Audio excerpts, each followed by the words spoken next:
Merci. La parole est à Monsieur Jean-Louis Costes.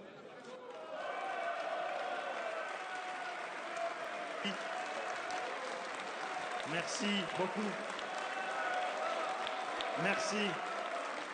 Merci beaucoup. Vous me permettrez juste un petit clin d'œil aux administrés de ma commune, Fumel. Ma question s'adresse à Monsieur le Premier ministre. Monsieur le Premier ministre, député de Lot-et-Garonne. Écoutez, on écoute la C'est avec question. beaucoup de fierté que j'entre dans cet hémicycle pour représenter mes concitoyens de la 3e circonscription.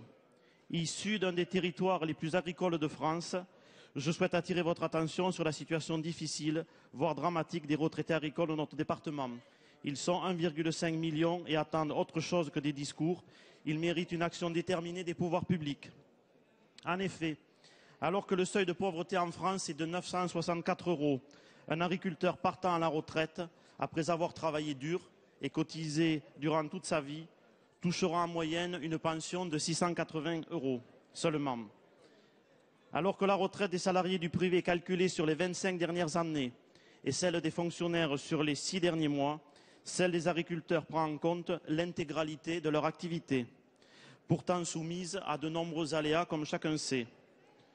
Le précédent gouvernement avait engagé plusieurs réformes afin de corriger ces injustices flagrantes. Un minimum de pension a ainsi été créé. La condition de durée d'assurance dans le régime non salarié agricole permettant la majoration a été abaissée. Le régime de la retraite complémentaire obligatoire a été étendu aux collaborateurs d'exploitation et aux aides familiaux. Cette politique volontariste doit être poursuivie. Malgré des promesses maintes fois répétées, le plan quinquennal des retraites agricoles auquel le président de la République s'est engagé se fait largement attendre. S'il vous plaît, on écoute la question. Monsieur le Premier ministre, à l'heure où votre gouvernement revendique la mise en œuvre de mesures d'équité sociale, que comptez-vous faire concrètement pour soutenir les retraités agricoles? C'est une question d'urgence. Merci. La parole est à Madame Marisol Touraine, ministre des Affaires sociales et de la Santé. Merci Monsieur le Président, Monsieur le député. Vous avez raison, les retraités agricoles attendent autre chose que des discours. Ils attendent des actes. Et cela fait 10 ans, qu'ils attendent ces actes. Parce que, Monsieur le député, si vous vous souvenez de la situation, allez, on écoute la réponse, s'il vous plaît. De Lionel Jospin, on se calme et on écoute la réponse. Le gouvernement de Lionel Jospin qui a mis en place un plan ambitieux de revalorisation des retraites agricoles.